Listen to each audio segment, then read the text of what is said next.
बैगन छपनी सनवा गे बहिनी सिरहनवा ले सूती हा सिरहनवा ले सूती हा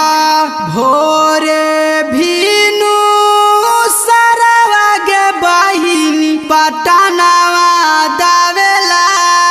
सीखी हा बटनवा दावेला सीखी हा आगे हमारो प्रतिमा देवी गाड़ी बना के जाना आगे हाथी नाई ना सानावा आगे इना के जीते है गे चाची रखी है तू ध्यानावा आगे राखी है ध्यानावा आगे राजबारा पाना चैत से चाची इना के जीता आगे मुखिया बनाई हा आगे हमारो टन भैया गाड़ी बना के जाना आगे हाथी नाई ना सानावा आगे 6 नंबर से पर दाबी हवा टानावा आगे दी है तू ध्यानावा आगे इना के जीते है गे चाची दी है तू ध्यानावा आगे रखी है तू ध्यानावा आगे हमारो प्रतिमा देवी गाड़ी बना के जाना आगे हाथी नाई ना सानावा आगे जीता थुनता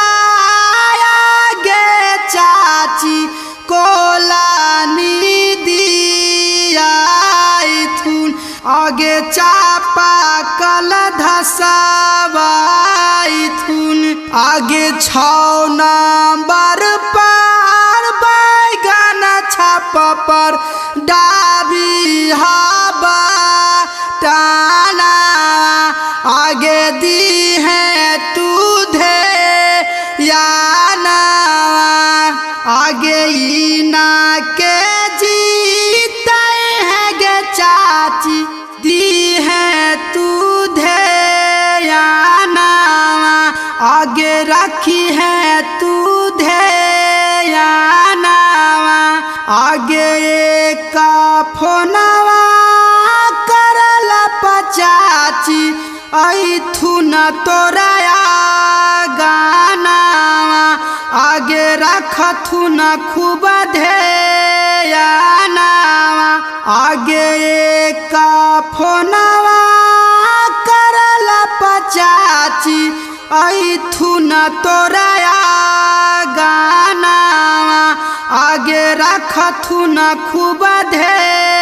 ध्यानावा बैगन छपनी सनवा गे बहिनी सिरहनवा ले सूती हा सिरहनवा ले सूती हा भोरे भीनु सरवा गे बहिनी पटनवा दावेला सीखी हा बटनवा दावेला सीखी हा आगे हमारो प्रतिमा देवी गाड़ी बना के जानावा आगे हाथी नाई ना सानावा आगे इना के जीते है गे चाची रखी है तू ध्यानावा आगे राखी है ध्यानावा